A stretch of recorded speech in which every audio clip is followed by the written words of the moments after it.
The great American President Abraham Lincoln once said, "The ballot is stronger than the bullet."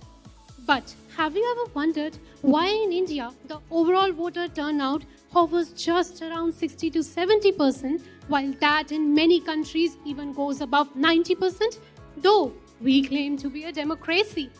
This is mainly because we as citizens have failed to distinguish whether this voting is a privilege that we must enjoy or a duty that we have to fulfill.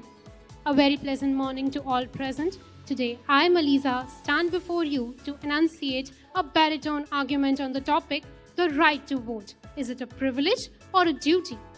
A privilege means a benefit enjoyed by a person or a group of persons beyond the advantage of most, while a right means a benefit enjoyed by virtually anyone by just a claim, legal guarantee, or moral principles.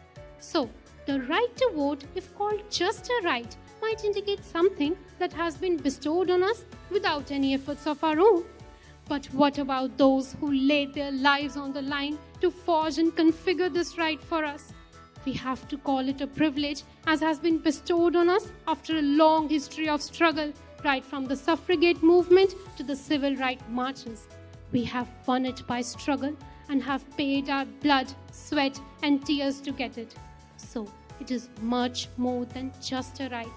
It's a privilege that we have over those in history who did not have it.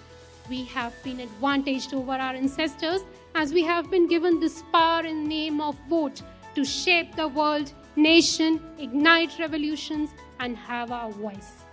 Now, duty means something that a person does just because he thinks that others expect him or her to do so, or because he thinks it to be his responsibility. So, the right to vote is also our duty, a responsibility that each one of us owes to the society.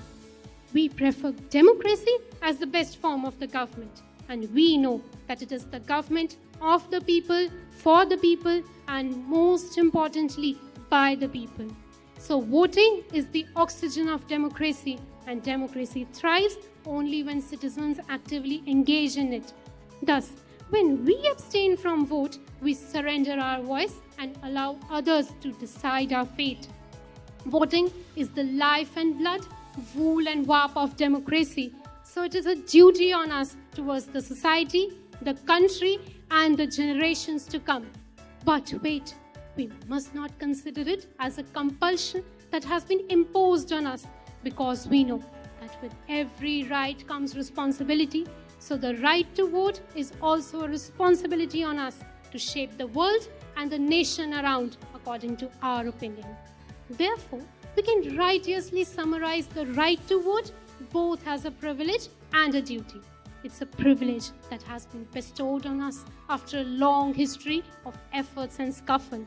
It's a duty to shape the government more legitimately, as it gives greater proportion of the population the right to configure their present, pay tribute to their past, and affix their future. In the end, I'd like to culminate by quoting what Robert F. Kennedy has said. Elections not only remind us of our rights, but also the responsibilities of citizenship towards democracy. Thank you.